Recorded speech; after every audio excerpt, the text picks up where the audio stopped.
دین کی تعلیم کا جو قرآنی عنوان ہے، قرآنی نام ہے، ہم نے اس کو تعلیم رکھا ہوا ہے، تعلیم دین۔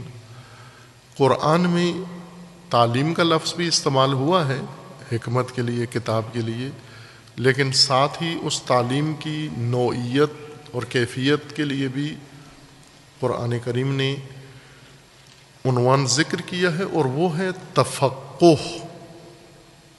فقہ، تفقہ۔ تفقہ گہرائی کی فہم کو کہتے ہیں، عمیق فہم، کسی بھی چیز کو اس کی جڑ تک جا کر سمجھنا۔ مثلا اگر آپ ایک پودے کو دیکھتے ہیں، بظاہر پھلدار پودا ہے، اس کے ظاہر کو دیکھا، پتے دیکھے، پھل دیکھا، تنا دیکھا، اور پھر آپ نے رائے قائم کر لی کہ یہ پودا میں نے سمجھ لیا ہے، آم کا درخت تھا، آم کیا ہوتا ہے۔ یہ فہم ہے، لیکن تفقہ نہیں ہے، تفہم ہے۔ فہم میں یہ کہ آپ کو اس پودے کی جڑ تک جانا ہوگا، اس کی جڑ تک جا کر اس کو شناخت کریں، پہچانیں۔ اس کو عربی زبان میں لغت کے لحاظ سے تفقہ کہا جاتا ہے۔ دین میں تفقہ چاہیے۔ تفقہ یعنی گہری شناخت، عمیق شناخت، اصولوں کی شناخت، اس کی جڑوں کی شناخت، اس کے معیاروں کی شناخت، یہ تفقہ ہے دین میں۔ مضبوطی تفقہ سے آتی ہے۔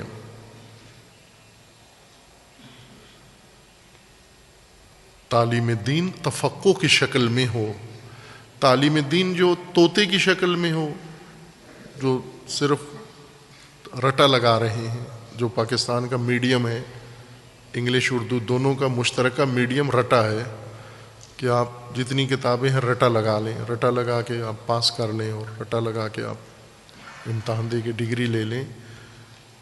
دین بھی کمزور، دنیا بھی کمزور، علم بھی کمزور، دانشگاہ بھی کمزور، یونیورسٹی بھی کمزور، مدرسہ بھی کمزور، ہر چیز کمزور۔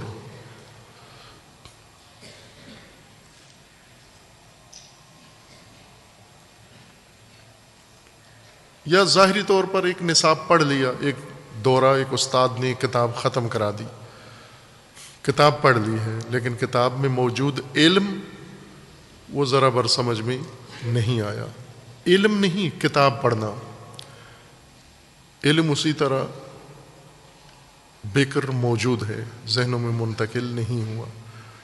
یا حتیٰ علم بھی اگر حاصل کر لیں تو اصطلاحات علمی رٹ لی ہیں، علمی اصطلاحات سیکھ لی ہیں، یاد کر لی ہیں۔ بعض اصطلاحات کے ماہر ہو جاتے ہیں، ان کو استعمال کرتے ہیں، تاثر دیتے ہیں کہ بہت عالم اور علامہ ہیں، لیکن انہی اصطلاحات کی گہرائی اس سے آشنا نہیں ہے۔ یہ بعض اوقات آپ کی خدمت میں قرآنی الفاظ کی تشریح ہوتی ہے، انہیں کھولا جاتا ہے، ان کے معانی، ان کی الفاظ کی پیدائش، ان الفاظ کا استعمال۔ اسی عمل کو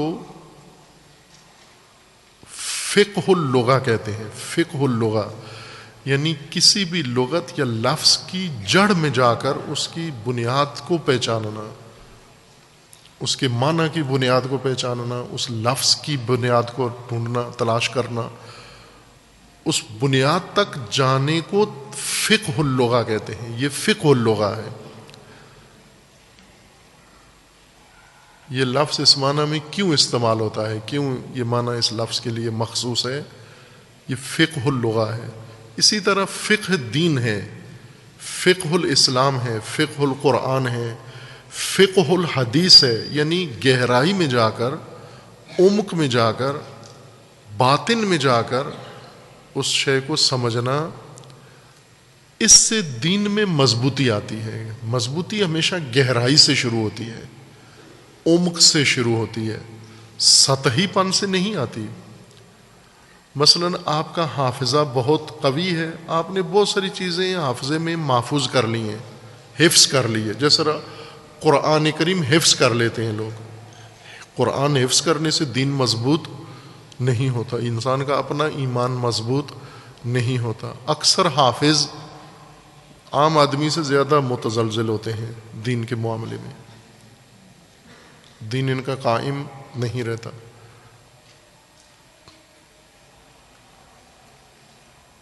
حفظ کر لیں، قرآن حفظ کر لیں، حدیث حفظ کر لیں، کتابیں حفظ کر لیں، اصطلاحات حفظ کر لیں، اس حفظ سے دین میں مضبوطی نہیں آتی، فہم پیدا نہیں ہوتی. گہرائی میں جانے سے، عمق میں جانے سے تفقہ حاصل ہوتا ہے، اور اس تفقہ سے انسان کو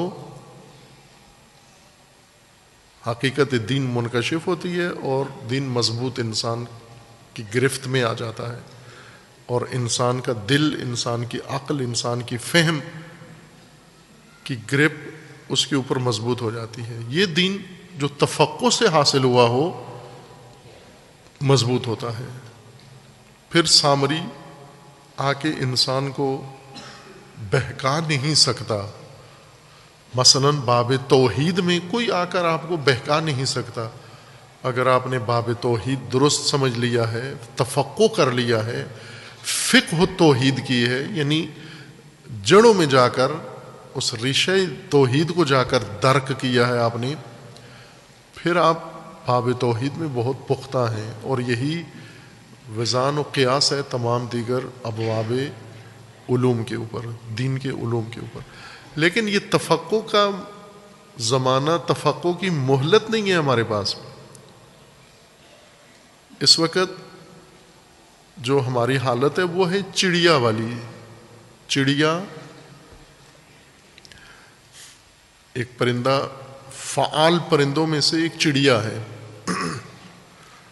بعض علاقوں میں ہر پرندے کو چڑیا کہتے ہیں، کبھی کو بھی چڑیا کہتے ہیں. چڑیا خود ایک پرندہ ہے چھوٹا، اور بہت ہی فعال ہے، متحرک پرندہ ہے. بہت کم آرام کرتا ہے، ریسٹ کرتا ہے. دن بھر اس کی حرکت، اس کا تحرک جاری رہتا ہے، اور اس کے تحرک میں سب سے زیادہ جو کام ہے وہ ہے چونچ مارنا. چڑیا چہکتی ہے اور ہمیشہ کچھ نہ کچھ کھا رہی ہے. آپ جس جگہ بیٹھے گی اس کو چونچ ضرور مارے گی. اور دن بھر کھانے کے بعد دن بھر کھاتی رہتی ہے، تو انسان یہ سمجھتا ہے کہ یہ تو ہاتھی سے بھی زیادہ خوراک کھا گئی ہوگی. اگر اس کا میدہ جا کر دیکھیں، سنگدان چڑیا کا، چڑیا کے سنگدان کو، چڑیا کے میدے کو سنگدانی کہتے ہیں، جہاں پر وہ دانہ دنکا اندر ڈالتی ہے. اس میں جا کر دیکھیں تو آپ کو چند گرام فقط دانے ملیں گے. وہ چھوٹی سی خوراک، ہلکی سی، چند گرام، شاید 10-15 دانے ہمیشہ اس کے میدے میں ہوں گے. دن بھر کھا کھا کے یہ کل غذا ہے جو اس نے تناول کی ہے. کیوں چڑیا سب سے زیادہ متحرک، سب سے زیادہ کھاتی ہے، سب سے زیادہ چونچ مارتی ہے، اور میدہ ہمیشہ چھوٹا سا اور چند دانے ہیں اس کے اندر؟ وجہ یہ ہے کہ یہ صرف ہر چیز پہ چونچ مارتی ہے، کسی چیز کو کاٹتی نہیں ہے، نگلتی نہیں ہے. کسی بھی مثلا فروٹ پہ چونچ مار کے چلی جائے گی، اور چونچ میں ذائقہ آتا ہے، صرف خوراک نہیں آتی. مثلا دانے کو چونچ مار کے دانہ کھائے گی نہیں، دانہ وہیں چھوڑ کے چلی جائے گی، صرف چونچ مارنا اس کا مشغلہ ہے. اگر چڑیاں چگتی ہوئی ہوں تو دیکھ رہے ہو آپ، 100 دانے کو چونچ مارے تو 2 دانے اندر کھائے گی، باقیوں کو چونچ مار کے ایسے اچھال دے گی، دائیں بائیں پھینک دے گی. ان کھیل ہے ایک طرح کا اس کا. یہ چڑیا کا عمل بعض دین شناسوں کی تمثیل ہے. بعض چڑیا کی طرح دین پڑھتے ہیں، درس میں گئے چڑیا کی طرح، کتاب کھولی چڑیا کی طرح چونچ مار رہے ہیں. یہ علم بھی پڑھ لیا، وہ علم بھی پڑھ لیا، ایسا علم بھی پڑھ لیا، فلاں کے پاس بھی پڑھ لے، چند دن اس استاد کے پاس، چند دن اس استاد کے پاس، 5 سال کے اندر 50 سال کا علم انہوں نے حاصل کر لیا ہے چونچ مار مار کے. اور چونچ میں چونکہ ذائقہ ہوتا ہے، ذائقہ یہ بتاتا ہے کہ معدہ بھی بھرا ہوا ہے جبکہ معدہ خالی ہے. یہ حالت ہوتی ہے بعض طالب علموں کی یا بعض اہل علم کی، علماء کی، کہ ان کے اندر ہاضمے میں علم نہیں ہوتا، ان کی چونچ میں، ان کی زبانوں پر اصطلاحات ہیں. چند دن اس استاد کے پاس پڑھا، چند دن اس استاد کے پاس پڑھا، چند دن. اب یہاں آپ کو شاید یہ سہولت ابھی اتنی نہیں ہے کہ خود استاد بدل لیں، لیکن بڑے جو حوزے ہیں قم و نجف، وہاں پر ہے کہ سینکڑوں استاد ہیں پڑھا رہے ہیں، اور یہ چڑیاں ایک دن اس ڈالی پہ بیٹھی ہوئی ہیں، ایک دن اس ٹہنی پہ بیٹھی ہوئی ہیں، ایک دن اس درخت پہ چونچ مار رہی ہیں، ایک دن دوسرے امرود پہ چونچ مار رہی ہیں، اور 5 سال گزر جاتے ہیں، فارغ و تحصیل چڑیا فارغ و تحصیل ہو گئی، حجت الاسلام ہو گئی. تفقع نہیں ہے، مضبوط دین نہیں ہے. جب اس کا اپنا ہی دین مضبوط نہیں ہے تو لوگوں کو بھی دین مضبوط نہیں بتا سکتا. تفقع کی ضرورت ہے. تفقع کے لیے توقف کی ضرورت ہے، تحرک، کہ اٹھ پھلانگتے جائیں اور پھدکتے جائیں اس شاخ سے اس شاخ پر، اس شاخ سے اس شاخ پر. نہ، ایک علم میں جائیں، راسخ ہوں، اس کو اپنے اندر منتقل کریں. آپ علم میں راسخ ہوں، علم آپ میں راسخ ہو، راسخین در علم بنے. پھر یہ اخذ بالقوہ ہے، قوہ کے ساتھ اخذ کرنے کا قرآن نے خود نمونہ پیش کیا ہے. وہ کیا ہے؟ راسخین در علم. راسخین در علم آیات متشابہات کی تعویل سے بھی آگاہ ہیں. لا یعلم تاویلها الا اللہ والراسخون فی العلم. اللہ کے علاوہ کوئی بھی آیات متشابہات کی تعویل نہیں جانتا، اور راسخین در علم کے علاوہ وہ بھی جانتے ہیں باذن اللہ، اللہ کی طرف سے، چونکہ راسخ ہیں. رسوخ علم کے اندر، اس کے لیے مزاج چڑیا والا نہیں چاہیے، حوصلہ چاہیے، طمانینہ چاہیے اس کے لیے. بقول حکیم صناعی کے عمر می باید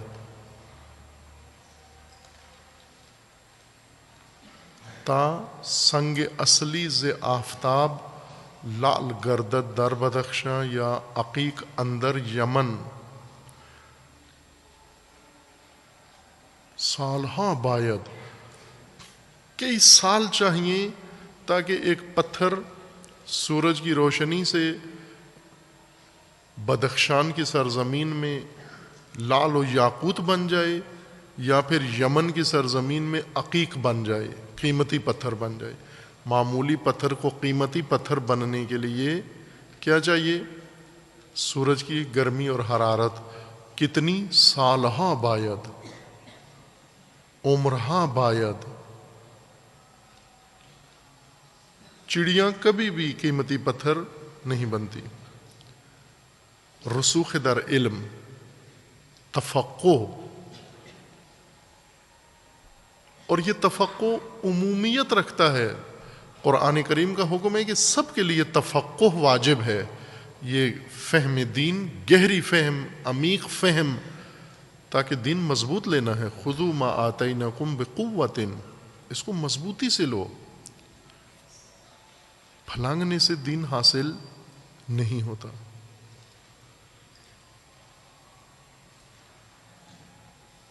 اس چڑیا کی طرح چگنے سے دین حاصل نہیں ہوتا، چونچ میں فقط رکھنے سے.